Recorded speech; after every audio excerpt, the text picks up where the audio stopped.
घरों में जाते मांगते, जो कुछ मिलता उसी से परिवार चलता। पर जहां सत्संग होता है वहां जाया करते। सत्संग के प्रभाव से इनके मन में एक बात बैठ गई कि जीवन का उद्देश्य भगवत प्राप्ति करना।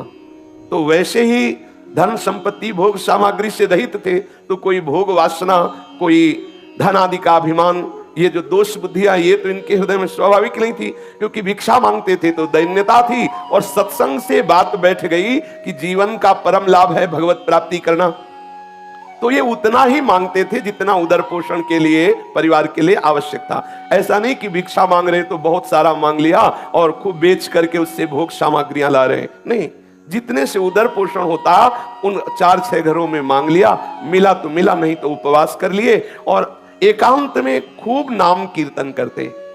प्रत्येक साधक को अपनी दिनचर्या में ऐसा समय रखना चाहिए, वो 1 घंटा, आधा घंटा, जिसमें नाम कीर्तन हो, अति आवश्यक है। नाम कीर्तन 24 घंटे में अपनी उपासना पद्धति में, दिनचर्या में जरूर रखना चाहिए। अगर 2-4 उपासक साथ हो तो और अच्छा, नहीं है तो अपने को एकांत में बैठकर स्वयं नाम कीर्तन करना चाहिए। कोई संगीत आता है तो ठीक है, नहीं आता तो अपने पास संगीत है, तालियां तालियां बजा बजा करके नाम की, बहुत जल्दी प्रभु प्रसन्न होते हैं नाम कीर्तन से, तालियां बजा। ये बहुत सुंदर सिद्धांत है कीर्तन का। कीर्तन से भगवत कृपा बहुत जल्दी हृदय में स्फुरित होती है, जरूर करना चाहिए कीर्तन। वो अकिंचन बंधु महंती जी, अगर भिक्षा में कुछ मिला तो भगवत अर्पित करके पा लिया, और एकांत भिक्षावृत्ति से जीते, एकांत में बैठ करके नाम कीर्तन करते, नाम जप करते। अटल विश्वास होने लगा प्रभु में, नाम कीर्तन के प्रभाव से प्रगाढ़ हृदय में विश्वास प्रकट होने लगा। अब अपनी स्त्री को भी कहा कि देखो, मेरे हृदय में ये बात आती है कि तुम यदि हमारी पत्नी हो, अर्धांगिनी हो, तो हमारी वास्तविक अर्धांगिनी बनो। हमारे हृदय में बात बैठ गई है कि भगवत प्राप्ति ही जीवन का परम लाभ है, तो तुम जैसा हम भजन करते हैं वैसा ही करो, तो तुम हमारी सच्ची अर्धांगिनी होगी। वो पतिव्रता थी, पति की आज्ञा के अनुसार उनके साथ कीर्तन में बैठने लगी। वैसे ही नाम, और ऐसा ही सबको करना चाहिए। अपने परिवार में अपने संबंधियों को भगवत नाम कीर्तन, भगवत नाम जप, भगवत सेवा के लिए प्रेरित करना चाहिए। भले वो हमारी अवहेलना करे, भले वो हमारा उपहास करे, अगर वो हमारी प्रार्थना से 5 मिनट भी भजन करने लगेंगे तो मंगल होने लगेगा। अगर वो 1 माला भी करने लगे तो हम बाजी जीत गए। हमारे परिवार के बच्चे, रिश्तेदार, नातेदार, मित्र, माता पिता, जो भी संबंधी है, अपने संबंध भाव से दुलार करते हुए उनसे प्रार्थना करें, 1 माला ही जप लो, थोड़ी देर 5 मिनट ही कीर्तन कर लो, थोड़ी देर बैठ करके भगवत चर्चा सुन लो, जिससे हमारा मनुष्य जन्म लेना सार्थक हो जाए। वही संबंधी है जो अपने संबंधी को भगवत प्राप्ति के मार्ग में लगाए। ये बंधु महंती ने अपनी पत्नी को प्यार से शिक्षा दी, जीवन का परम लाभ है भगवत प्राप्ति, उसको भी भजन में लगा लिया। अब इनके हृदय में दृढ़ विश्वास हो गया कि मुझे भगवान मिलेंगे। यह है कीर्तन और नाम जप और वैराग्य। पूज्य श्री गुरुदेव भगवान ने एक दिन गिरिराज जी की परिक्रमा में कहा, जब पूज्य श्री पंडित बाबा जी की समाधि आए तब वो परिचय बताया, नए नए आए थे ब्रज में, महाराज जी ने परिचय बताया कि ये समाधि पूज्य श्री पंडित बाबा की है, गया प्रसाद जी की। और महाराज जी ने कहा कि बहुत भजनानंदी महात्मा थे, और जानते हो भजन का प्रकाश उसी के जीवन में विशुद्ध उज्जवल होता है जो वैरागी होता है। जितना जितना तुम विषयों से वैराग्य करते जाओगे, उतना उतना भजन का आनंद प्रकट होगा और दिव्य अनुभूतियां होने लगेंगी। यदि हम विषय सेवन करते हुए भजन करते हैं, यद्यपि मंगल ही है, पर आपको अनुभव नहीं होगा, भगवदानंद का अनुभव नहीं होगा। हाँ, आपकी चाही हुई कामनाएं आदि आदि वो सब पूर्ण होती रहेंगी, लेकिन चिदानंद रस का अनुभव नहीं होगा। जब तक जगते भयो फिरे वैरागी, वृंदावन रस में अनुरागी, तब तक चिदानंद रस का अनुभव नहीं। गुरुदेव भगवान ने कहा, जिसका जितना तीव्र वैराग्य होता है उतना ही उसे भजन का आनंद, भजन की दिव्यता और दिव्य दिव्य विभूतियों का साक्षात्कार उसे होता है। अब उनके तो वैराग्य स्वाभाविक था, भिक्षावृत्ति से जीते बंधु महंती। अब पत्नी भी नाम कीर्तन और भजन, अब इनके हृदय में दृढ़ लालसा हो गई कि मुझे प्रभु मिलेंगे। ये बहुत बड़ी बात है, हृदय में दृढ़ता जाना, निश्चित अब मैं श्री जी के पास जाऊंगा, निश्चित मुझे श्री जी की सेवा मिले, ये निश्चित हो जाना हृदय में, बिल्कुल कोई संशय नहीं। तो पक्का समझो निश्चित प्रियालाल के समीप जाएगा, क्योंकि उसकी जो निश्चितता, जो विश्वास, जो दृढ़ता ही वो उन्हीं की तरफ से आई, उन्होंने स्वीकार कर लिया है। इनके हृदय में विकलता होने लगी, मुझे प्रभु मिलेंगे। अब वो विचार करने लगे कि मुझे ऐसे भगवत भक्तों का कृपा प्रसाद मिले जो प्रभु के अनुराग में डूबे हुए हैं, कैसे प्राप्त हो, कहां जाऊं। जब भगवत मिलन की लालसा होती है तो भक्त को एक हृदय में पिपासा जागृत होती है। जहां जहां पिय की बात सुने खोजत तिन गयनन, कहां प्रीतम की बात सुनने को मिलेगी। कोई प्रीतम का प्रेमी मिले जो मेरे प्रीतम के रूप को सुनावे, प्रीतम के गुणों को सुनावे, प्रीतम की आसक्ति की बातें सुनावे, मुझे वो प्रीतम का मार्ग बता दे जिससे मेरे प्रीतम मेरे नेत्र गोचर हो जाए।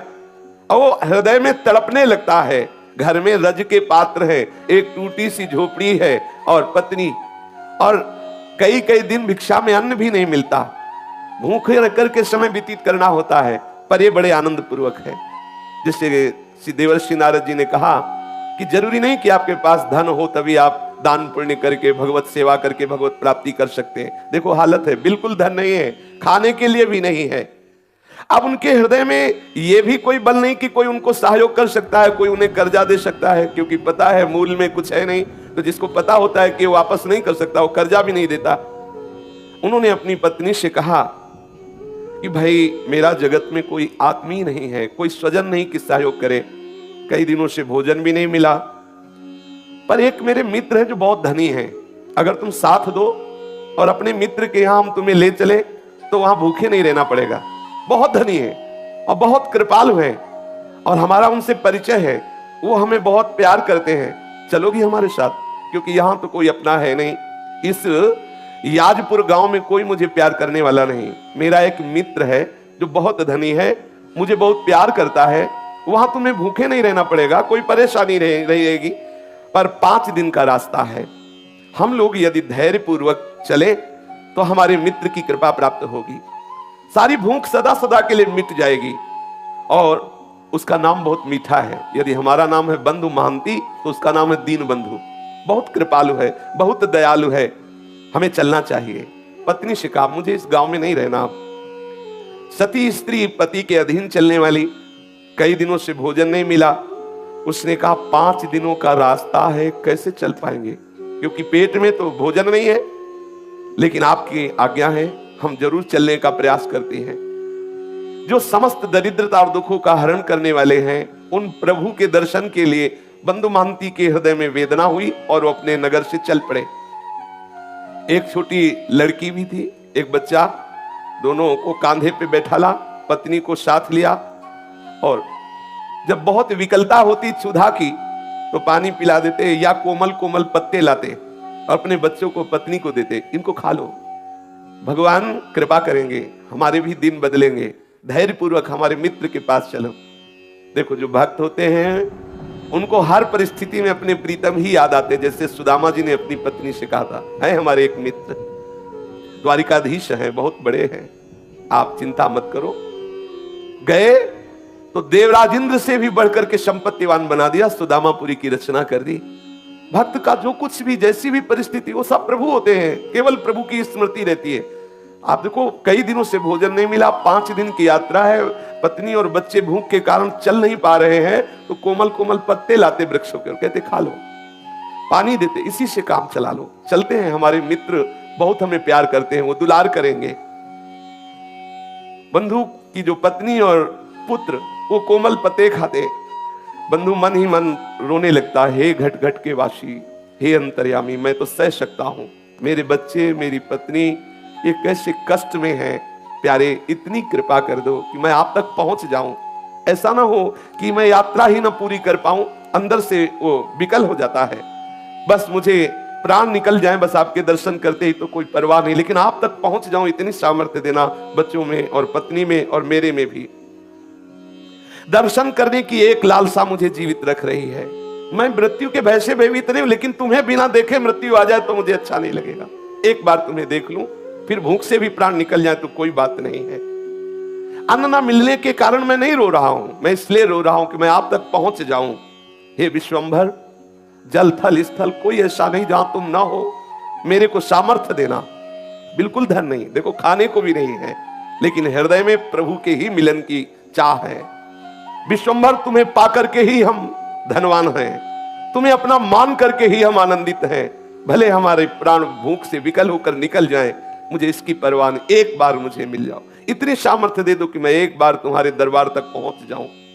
ये यद्यपि मैं कहने का अधिकारी नहीं हूं, क्योंकि भांति भांति के जन्म जन्मांतरों में पाप किए हो, पर स्वामी तुम मेरे हो ना, तुम मेरी त्रुटियों को क्षमा करके, मेरे अपराधों को क्षमा करके, हे विश्वंभर मुझ में इतनी सामर्थ्य दो मैं आप तक पहुंच जाऊं। मेरे नाथ, आज मनमोहिनी छवि देखने के लिए मेरा मन व्याकुल हो रहा है। मैं कैसे शीघ्र से शीघ्र तुम्हारे श्री चरण कमलों का दर्शन पाऊं। मैं समझूंगा कि ये जो मुझे परिस्थिति आई है, इस परिस्थिति की कृपा से मिलन की चाह हुई है। मैं इसे ऐसा नहीं मानूंगा कि आपका हो करके ऐसी दशा को प्राप्त हो। मैं समझ रहा हूं ऐसी दशा को प्राप्त हो तभी मैं आपका हुआ हूं, इसलिए ये भी मैं कृपा मानूंगा। हे सुरमुनि वंदित चरणारविंद वाले प्रभु, मुझे एक बार ऐसी सामर्थ्य दो कि मैं आप तक पहुंच जाऊं। वो स्त्री बच्चों को साथ लेकर के, फटे पुराने कपड़े हैं और मिट्टी का पात्र हाथ में है, बच्चों को लिए हुए आगे बढ़ रहा है। परिवार सहित लड़खड़ाते हुए 5 दिनों की यात्रा करके श्री पुरुषोत्तम क्षेत्र भगवान जगन्नाथ जी के धाम में पहुंचा और श्री मंदिर के दूर से दर्शन करके ही भूमि पर गिर पड़ा। मेरे मित्र आ गए, मेरे प्रभु आ गए। और प्रभु का स्वभाव जो जैसे प्यार करता है उसको वैसा ही अनुभव कराते।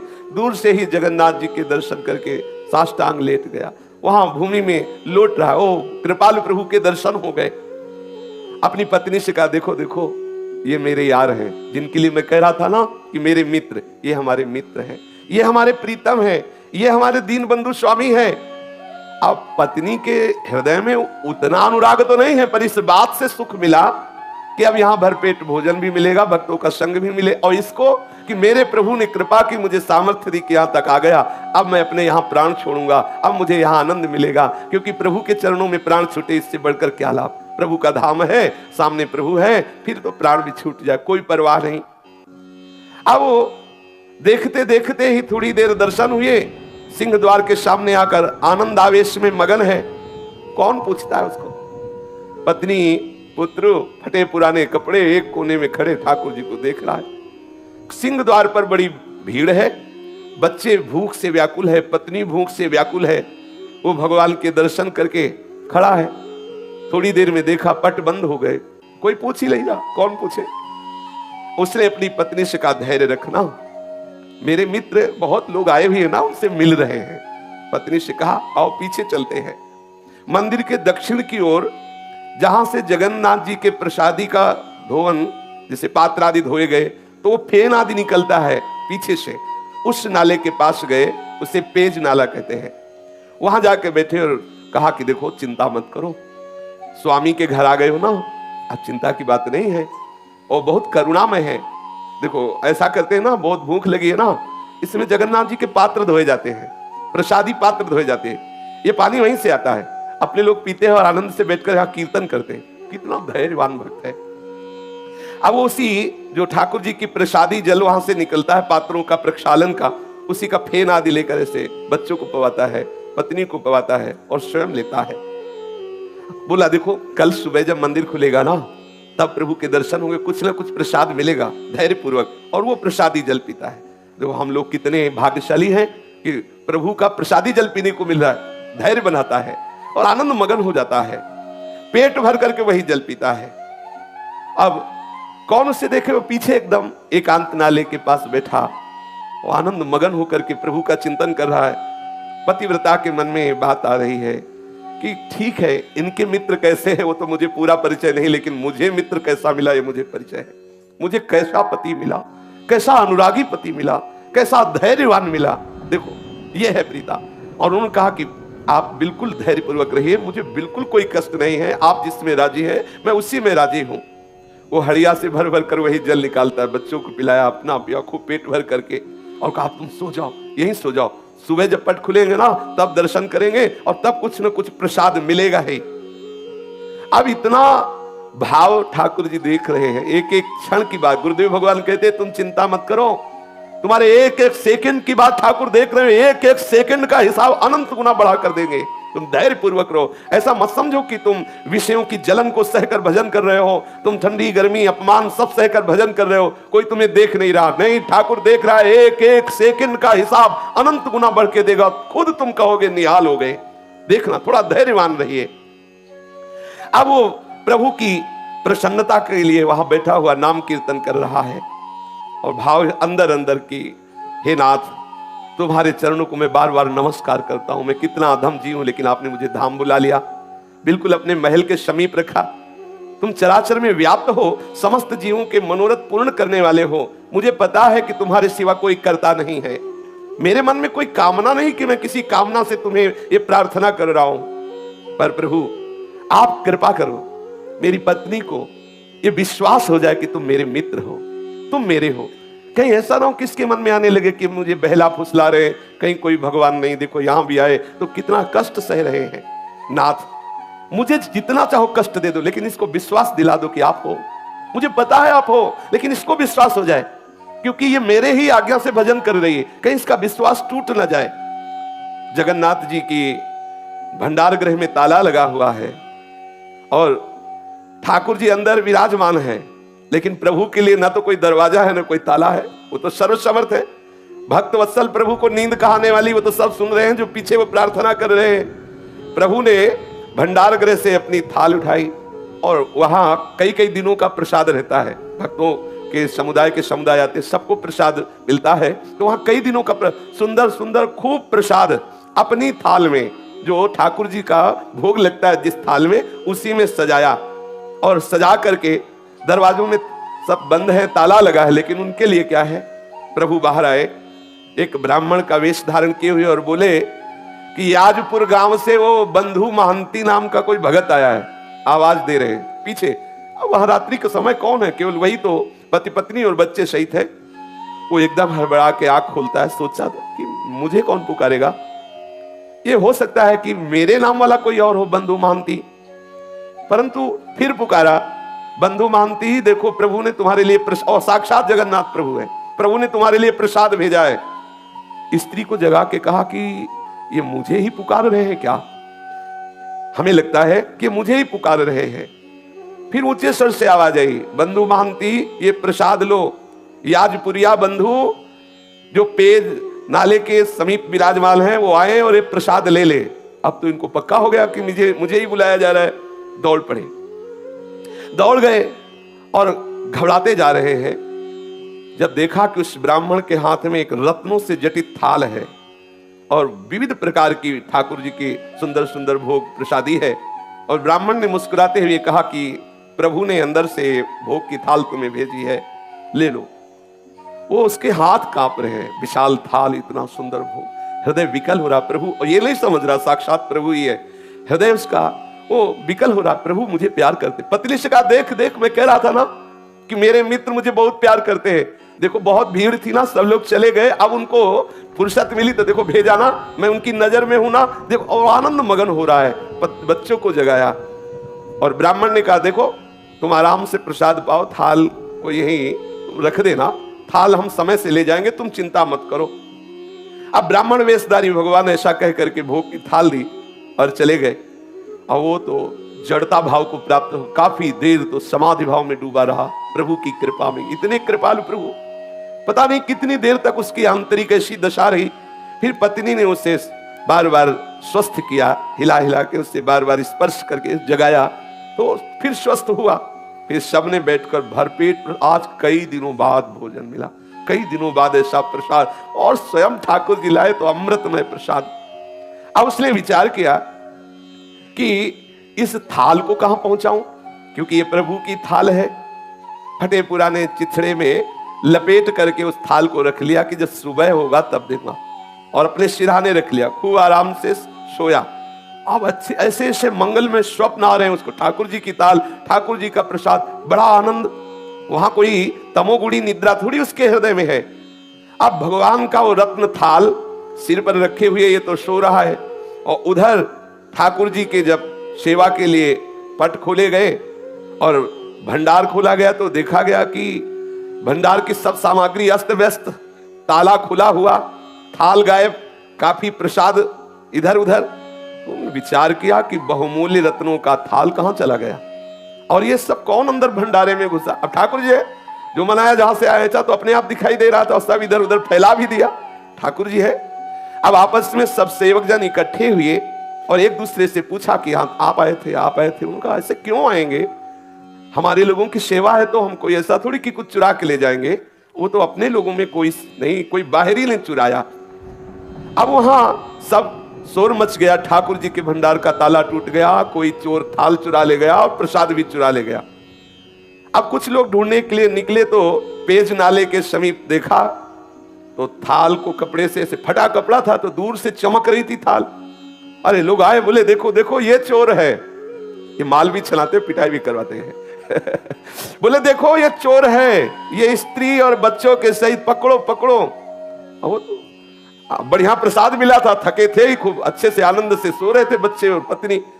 अब वहां हल्ला मचे तो सब उठे आंख मीचते हुए, गाली दे रहा है, कोई थप्पड़ दे रहा है, अरे चोर कहीं का, जगन्नाथ धाम में आकर के भी तू चोरी करता है, तुझे शर्म नहीं आई। और ऐसे ऐसे स्त्री रोने लगी कि अच्छे तुम्हारे मित्र हैं, हाँ कह रहे थे बड़े कृपालु है, बड़े रात्रि में तो माल चलाते हो, सुबह पिटाई करवाते हैं, कैसे तुम्हारे मित्र हैं। अब वो जैसे ही थप्पड़ पड़ता है, जय जगन्नाथ जय गोविंद जय गोविंद, ये ठाकुर जी ये भी देखते हैं ना, माधवदास बाबा की भी पिटाई करवाई, ये ऐसे तैयार रहे ना। अगर फूल माला पढ़ के जय हो तो कभी ऐसा भी अवसर आ सकता है, पिटाई का भी स्वाद, तो तैयार है ना।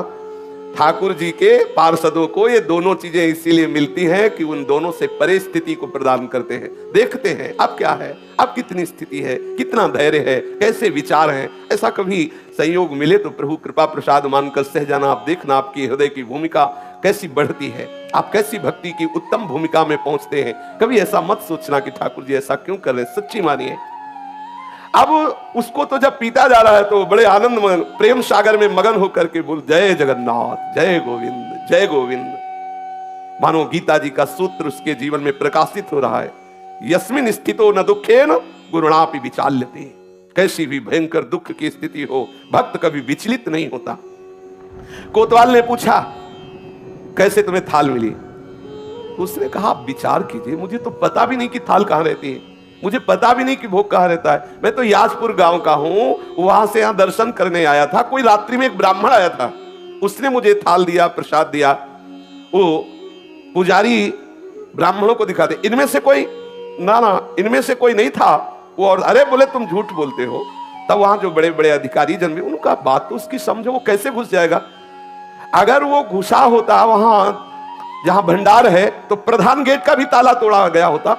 प्रधान गेट में तो वैसे ही ताला लगा हुआ है। तो ये थाल और ये प्रसाद, अब जो बाहरी लोग आते हैं, अरे देखो, अरे तो बहुत ऐसे, वो अंदर अंदर प्रसन्न होता कि वारे प्रभु वारे लीलाधारी, तुम्हारी बड़ी विचित्र लीला है। बंधु ने जब देखा कि बहुत बात बिगड़ रही, पत्नी बहुत क्लेशित हुई, तब कहा देखो प्रभु, मैं वैसे तो अपराधी हूं, वैसे तो मुझे दंड मिलना ही चाहिए क्योंकि बहुत जन्मों से अपराध किए, पर नाथ आप ये देख लो कि आपकी कृपा पर कहीं मेरी पत्नी को अविश्वास ना हो जाए। ऐसी कोई परिस्थिति न डाल देना जिससे उसको अविश्वास हो जाए। कृपा सिंधु आपको जो चाहे सो करो, मुझे पता है आपकी हर एक चाल पता है। जमूरे को पता होता है बाजीगर कौन सा खेल खेलेगा, उसको नहीं कोई भ्रमित कर सकता क्योंकि वो जानता है प्रभु के चिंतन के प्रभाव से प्रभु की हर बात उसके हृदय में स्फुरित होने लगती है। जो प्रभु का जन होता है, भक्त होता है, जैसे नरसिंह भगवान के क्रोधावेश से बड़े बड़े ईश्वर कोटि के महापुरुष भी डर रहे हैं, लेकिन प्रहलाद जी को कोई भय नहीं है। वो तो दौड़ते हुए प्रभु की गोद, क्यों जान रहे मेरे प्रीतम प्रभु है। अब श्री जगन्नाथ जी महाराज नवीन लीला की, जो प्रताप रुद्र राजा थे जगन्नाथपुरी के, वो महल में सोए हुए थे। जगन्नाथ प्रभु गए और कर्कश स्वर में कहा कि प्रताप रुद्र भी ये बहुत बड़े भक्त हुए हैं, महाप्रभु चैतन्य देव की कृपा प्राप्त हुई है। बोले कि तुम यहां चैन से सो रहे हो, मेरे भक्त को दुख दिया जा रहा है और तुम यहां शयन कर रहे हो। तेरे कर्मचारी उस भक्त की पूजा ना करके उसको गालियां दे रहे हैं और उसको पिटाई करने की सोच रहे हैं, उसको थप्पड़ भी मारे। जानते हो मैंने स्वयं थाल दिया है, मैंने स्वयं प्रसाद दिया है और वो मेरा बहुत प्रेमी है, मेरा परम भक्त है। देखो जल्दी से जल्दी जाओ और क्षमा मांगो जाकर के, क्योंकि तुम राजा हो, तुम्हारे राज्य में यदि ऐसे भक्त का अपमान होता है तो तुम्हें हम दंड देंगे। क्योंकि अब बड़े लीला बिहारी, एक तरफ तो पिटवाई करा रहे हैं और एक तरफ राजा से चरण पूजवाए, यही इनकी लीला है। यही बड़ी विचित्र लीला। कैसे वो कहां परिचय बना के कौन सी लीला करते हैं, ये किसी की समझ में आने वाली नहीं। तू भला चाहता है तो तत्काल जा और सम्मान पूर्वक प्रणाम करके आज से हमारे मंदिर का हिसाब किताब का पूरा अधिकारी वही होगा। ठाकुर जी ने आदेश कर दिया। आज से नीलाचल नारायण का आदेश है। जगन्नाथ जी ने कहा मेरा आदेश है कि मेरे संपूर्ण मंदिर का हिसाब किताब उसके हाथ, उसी के दस्तखत से सब सारी बात होगी। इतना कहकर प्रभु अंतर्ध्यान हुए। राजा तो हड़बड़ा करके उठा, तत्काल पोशाक धारण की घोड़ा मंगवाया और वहां पहुंचा और जाकर सबसे स्वप्न की बात कही और हाथ जोड़ करके प्रणाम किया साष्टांग। बंधु महांती को ध्यान से सुनिए, राजा ने साष्टांग प्रणाम किया और हृदय से लगाकर कहा जो कुछ भी आपके साथ हुआ हो हमें क्षमा कीजिए। और सबको आदेश किया कि जगन्नाथ जी का सीधा आदेश है कि आज से मंदिर का पूर्ण अधिकारी यही होगा, इसी के दस्तखत से सब होगा। अब वो तो हाथ जोड़े खड़े हैं, फटे पुराने कपड़े हैं, कैसा हृदय इनका दैन्य भाव से युक्त हो, कैसा पद दिया। राजा ने विनय की और कहा कि जो हमें प्रभु ने आदेश किया है उसे आप स्वीकार करें। आज भी बंधु महांती के कुल परंपरा से वही सेवा करते चले आ रहे। जगन्नाथपुरी का हिसाब किताब उन्हीं के दस्तखत से होता है, उसी बंधु महांती के जो लड़के बच्चे परिवार कुल परंपरा के आज भी वही है। तो जरूरी नहीं कि आपके पास धन हो तभी प्रभु प्रसन्न हो, या आप उत्तम जाति के हो तो प्रभु प्रसन्न हो, या आप